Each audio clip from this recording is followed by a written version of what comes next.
everyone. Thank you so much for joining me today. We are still making great progress on this tree skirt. I hope that you are following along and that you have subscribed, found me on Facebook and all that fun stuff. I'm also on Instagram. You'll find all those links if you click on the title of this video. It will take you to all of that information. Of course, we want to get started on our tree skirt today. We are kind of wrapping it up. There's not many steps left. This will be a little bit longer video today, so thank you so much for joining me. Okay, so the next step in this process will be that we need to go ahead and iron press all of these seams so that you have a nice crisp edge. And then where these diamonds meet, you'll want to go ahead and press those down flat. So you'll want everything pressed. So pretend like I am pressing it right now. Okay, so the next thing, after you press it and everything lays flat, you're going to want to go ahead and take out all your pieces. However you do it is fine with me. So you'll want to go ahead and get all of these out. If you have some that maybe are a little bit tricky, cut some of your basting threads. That is perfectly fine. And then you can pull them out this way. So you'll want to make sure you get all the pieces. Of course, you're going to reuse these in your next quilt or next pot holder, bag, whatever you decide to do. So hang on to them. So you can see they come out fairly easy. Now remember, you did this row on the outside, but I bet you probably have some papers still on the inside too. So you'll want to go through and take out all those papers as well. So make sure you have every paper out. And you are going to save these and reuse them. I've actually already started reusing the diamonds for Christmas ornaments. And I've started another Halloween project because you can never have too many projects started. So anyway, after you get all of that done, the next step will be to flip it to the other side. As you can see, I still have a few more of these to get out.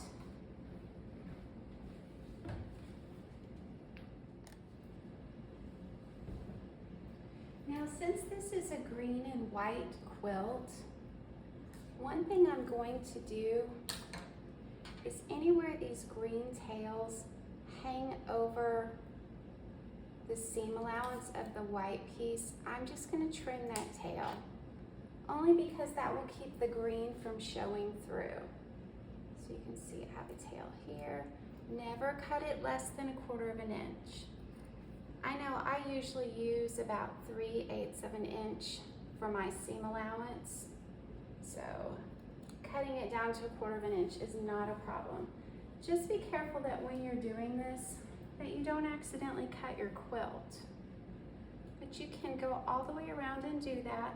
Make sure that you also do not accidentally leave any of these green trimmings on your quilt because they will show through as well.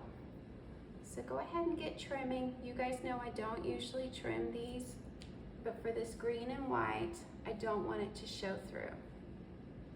And while I'm on that subject of things showing through, if you used any dark green basting threads and they happen to be loose, you may want to go ahead and cut those out too, so those don't show.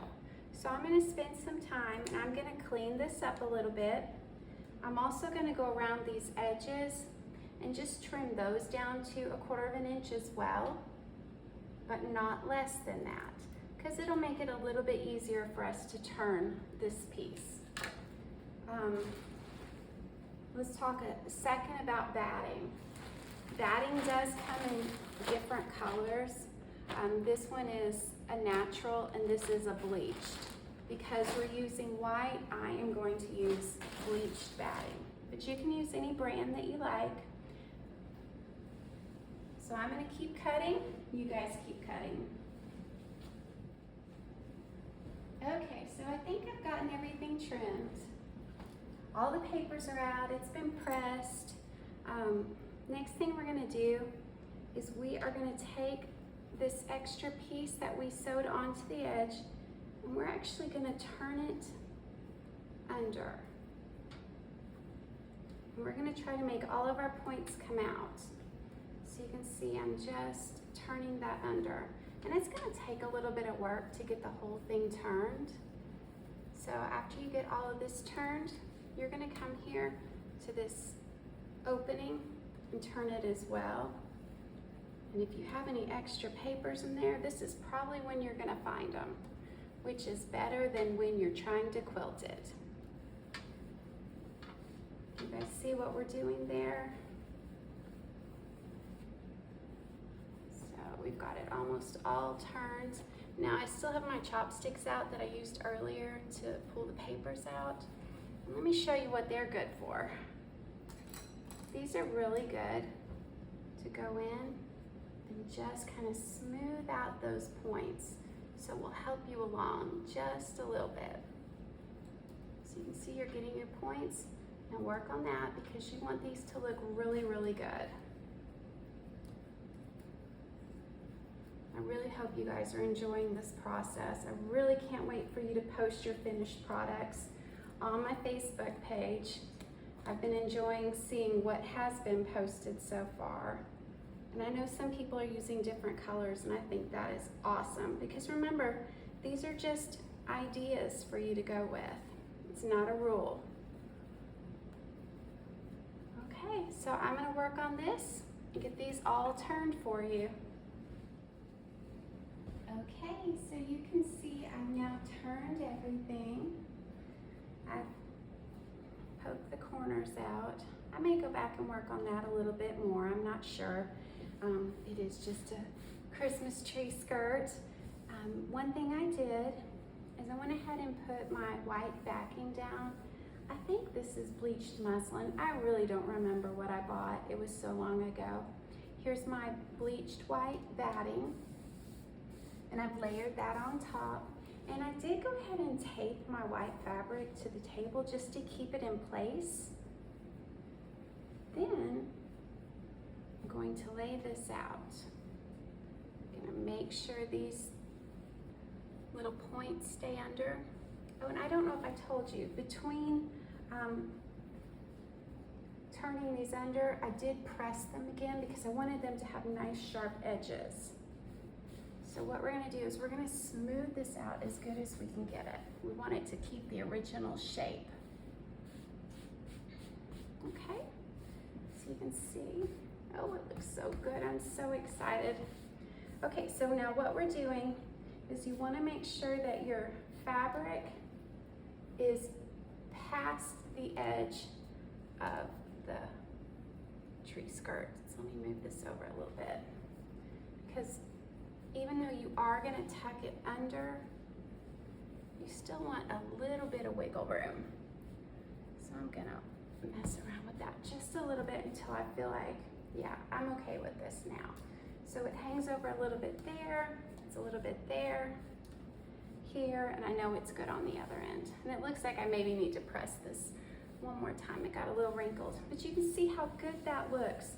Next thing you're going to do, you've got this all in place, go ahead and pin it. I don't have my pins here. Let me grab my pins really quick. So you're going to go ahead and pin it down in place. Make sure you get through all layers. You want your top, your back, and your batting. So go ahead and pin through all of those. After you get all of it pinned, you're going to want to do some running stitches. What these are going to do is hold it all together and then allow you to take these pins out so that you can quilt it.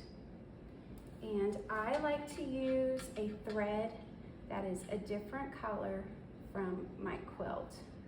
So I'm using blue because there's no blue in this. And just a really big stitch all the way from one end to the next. And then I would say do that so that you've got rows every 2 inches apart. And then if you want, go ahead and go the other way too. It will not hurt. And then once you're to this point, you're going to trim. about 1.5 inches outside. And then you're going to come up with a quilt pattern and quilt it. And then we'll finish it off in the last video. I certainly hope you are enjoying this. Please like, please subscribe. I can't wait to see you on Facebook, and happy sewing. I just wanted to add a small note because I realized I told you to go ahead and quilt it. Don't quilt it yet, but if you have started quilting, don't quilt into this last section, this last border row, because that's going to need to be free so that we can tuck it under. So we'll talk about all of that in the next video. Just go ahead and get through your basting. Thanks everyone. Happy sewing.